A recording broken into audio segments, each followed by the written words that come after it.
Welcome back, everyone. My name is Mike McGee, and I'm the creator of StoryDen. Thanks again for sharing your listening time with us. Hey, grown-ups in the room, if you haven't yet, please tap subscribe wherever you get your podcasts. It helps other families find us too. This episode tells the incredible true story of Sybil Ludington, a real-life kid hero whose midnight ride helped change the course of history.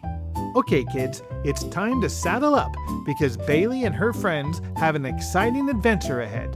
Let's go!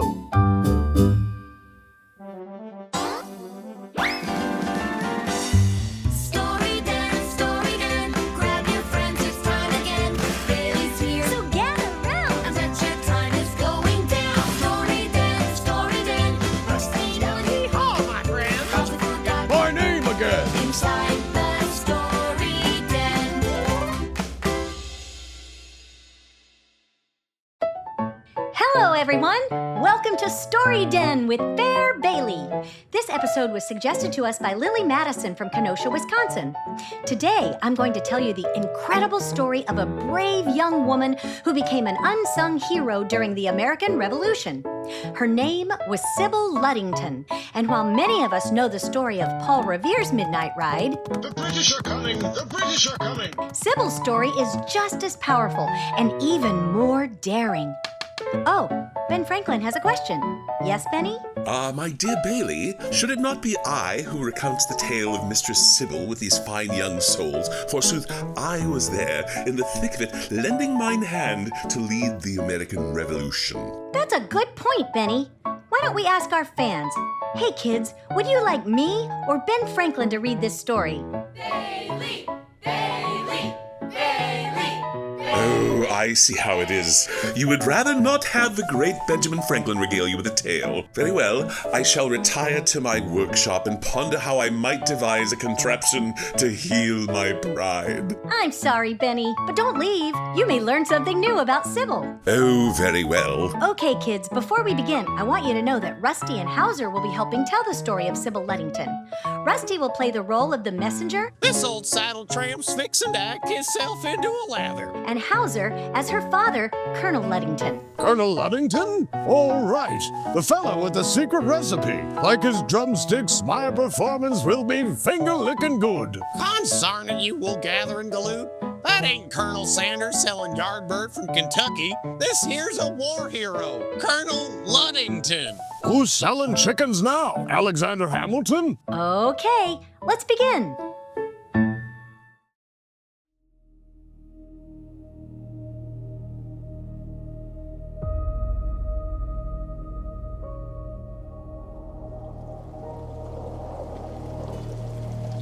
It was the evening of April 26, 1777. Sybil Ludington, only 16 years old, was at home with her father, Colonel Henry Ludington, in their small farm in Kent, New York. That night, a terrible rainstorm had struck the countryside. Their family was huddled inside their home finishing supper when they heard the sound of a horse approaching the house. Suddenly, there was a loud rapping at the door. Who's hitting hard? Yeah, the thunders get louder. Get up to the crib, and I'm rapping at the door like a ploughman. No, the other rapping. Colonel Ludington answered the door and was surprised to see a messenger standing in his doorway. Hello? Colonel Ludington? Oh, you must have me mistaken for someone else. Goodbye. Psst, Hauser, that's you. You're playing the role of Colonel Ludington. I'm playing Colonel Ludington? First I've heard of it. Let's start over. Colonel Ludington? Colonel Ludington? Oh, Colonel Ludington! is he here?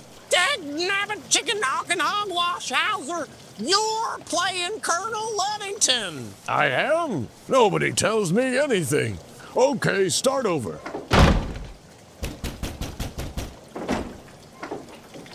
Colonel Ludington? Of course it is. Why would you question who I am? Finally. Colonel Ludington. Reckon there'll be 2,000 redcoats a-comin' down on Danbury. Old George Washington's too far off the prairie to lend a hand. we need you to round up a posse and put a stop to them British varmints. Colonel Ludington quickly began organizing the local militia, but there was a problem. My men are scattered across 40 miles of countryside. I can't ride out. I must stay and rally the militia and finish this batch of extra crispy chicken I'm frying with 10 herbs and spices. 10? Ain't there supposed to be 11? I only have 10 friends named Herb. Herb Johnson, Herb Danvers, Herb Smith. Anyway, I can't make the ride. Who will brave the journey to warn our troops? Well, now, I'd make the ride down the dusty trail myself, but this old pony's plumb tuckered out. Truth be told, I get winded just running to the outhouse. Horse can't help me there neither. Time was running out. Sybil knew what needed to be done. Papa, Yes, my dear. I'll make the ride. It was very brave of Sybil to volunteer to warn the members of the militia. However, her mother was concerned she couldn't handle the danger that would await her on the ride. Sybil would be riding during a fierce thunderstorm, facing heavy rain and wind while riding through mud-soaked roads. And not to mention bandits who robbed travelers at night. But her father had faith in his daughter. Sybil knows. That's your name, right? Yes, Papa. Right. Sybil knows these trails like the back of her hand, and she's got a bead on where all the soldiers hang their hats. Or was it their socks? Anyway, she's the only one fit to make that ride. She climbed onto her horse, who she named Star, and together the two of them were ready to face the difficult journey. Sybil was fearless.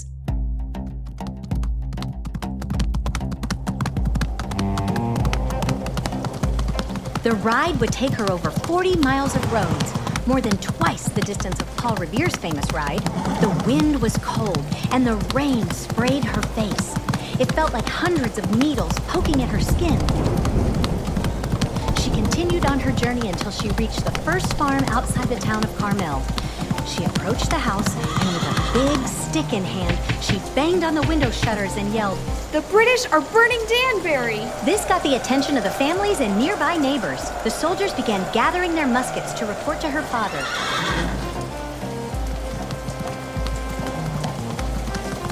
Once she was through in Carmel, she kept riding to the next town of Mahopac Pond. "The British are burning Danbury! The British are burning Danbury!"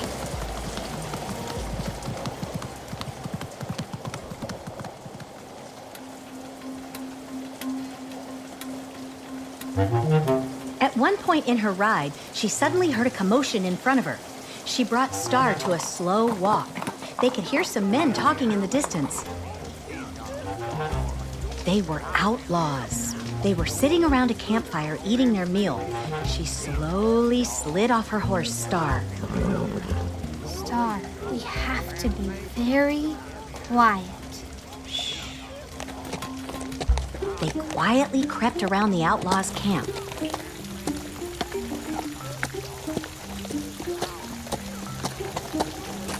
Fortunately, the rain and wind was so loud it muffled their footsteps. Careful, Sybil. Bandits can hear a twig snap quicker than I forget.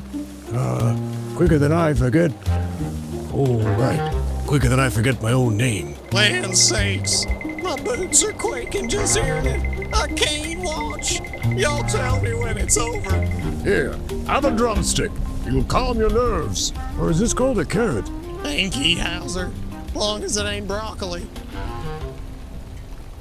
Once they were safely past the outlaws, she hopped back on Star and continued her journey. When Sybil reached the town of Stormville, she was surprised to see people were already alerted to the British invasion. Apparently, some neighbors from town she already passed the message to sent messengers to Stormville. When they saw Sybil and Star, they cheered her arrival. Her heroic efforts inspired others to pass the message. She was so relieved and so very tired. She leaned down to Star and quietly said, We did our job, Star. It's time to go home. By the time Sybil returned home, the sun was starting to rise. She was drenched, exhausted, and cold, but also proud of her accomplishments. As she approached her home, Sybil saw over 400 soldiers gathering, ready to fight the British. The fife and drum played as if welcoming her home from her heroic journey. Sybil and Star could now rest.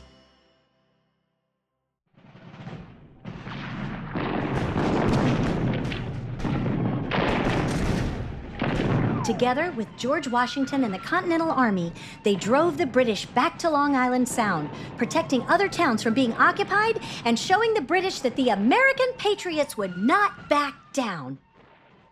Unlike Revere, whose name was immortalized in a famous poem, Sybil didn't receive the same recognition, and her actions were almost forgotten. It wasn't until 1907, 130 years later, that her great-nephew brought her story back to life. In 1961, a statue was erected in Carmel, New York. The statue depicts Sybil riding on her trusty horse, but perhaps the most important tribute of all is how her story has inspired generations of people to rise to the occasion, no matter the odds. Ah, what a courageous story, Bailey. The tale of Sybil Ludington doth teach us, even in the most perilous of times, it is the common folk who oft perform the most extraordinary deeds. Well said, Benny. Well, I'll be. That was a mighty fine tale. Ain't never heard the likes of it before. A hearty shout out to Miss Lily Madison for tipping us off to this yarn and putting it on our radar. Yeehaw! Rusty, do you even know what a radar is? I ain't got a clue. What a yarn that was! A tale like that deserves a feast fit for a general. Or a colonel. Dig in, everybody! It's fingers sticking, no, mouth dripping, nose picking. Thanks for listening to today's adventure. I hope Sybil's story inspired you, just like it inspired me. Until next time, keep dreaming big and being brave, just like Sybil Ludington.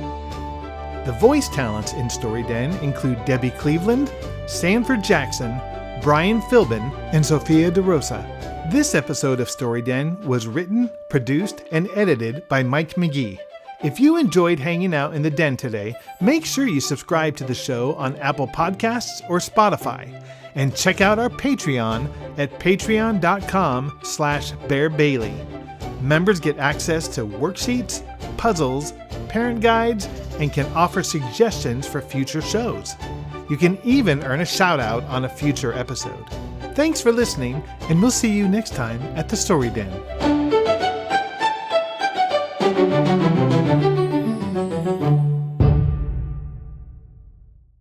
Goat sneezing, sock licking, pickle tickling, finger licking. Finger licking? Nah. Gravy sloshing, gizzard whizzing. Oh, that one don't sound right, but I like it. Hog snorting, pie eating, corn shucking.